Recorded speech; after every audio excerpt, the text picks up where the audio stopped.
Good evening. Thank you for joining us. I'm Greg Glover. Cindy has the night off. A former soldier in Cleveland turned 97 this week. 75 years ago today, though, he didn't know if he'd ever see another birthday.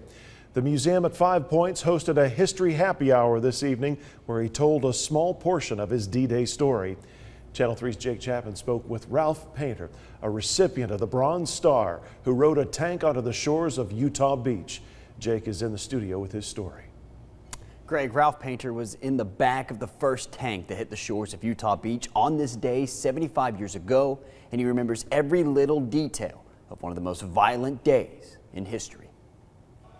I tried 2 or 3 times to write something about it, you know, so the grandkids would know about it, but I have nightmares so bad I can't do it, so I saw so much, it was just bad. June 6, 1944 isn't just a normal day in history for Army Staff Sergeant Ralph Painter. It's a day that will be seared in his mind forever. Yeah, we was the first vehicle on the beach, 2 tanks. That was Utah Beach in Normandy, France. There's dead people laying everywhere.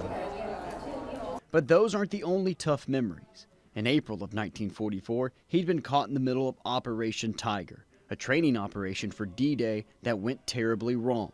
The massacre was withheld from the public for over 4 decades. And those U-boats came in there and they killed about 860 sailors.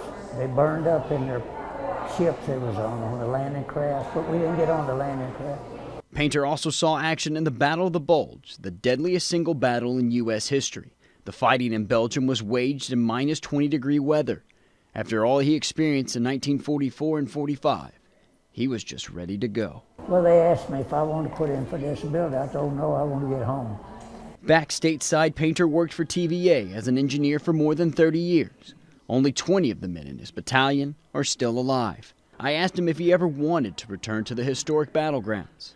He said, the past is in the past. But I didn't want to go back over there.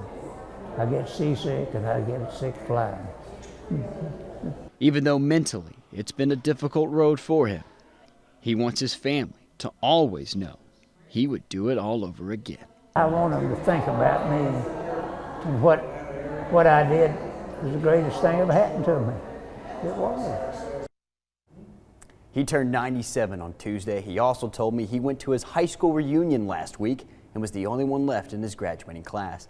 I asked him if he still talks to any of the men from his battalion. He says his former lieutenant, who's over 100, still sends them newsletters. And Greg, I've never gotten to hear one-on-one someone from that day, and just with the way he described it was just chilling. They're survivors and they're still around. We need to enjoy them while we can. Yes, we do. And celebrate them too. Jake, thank you so much.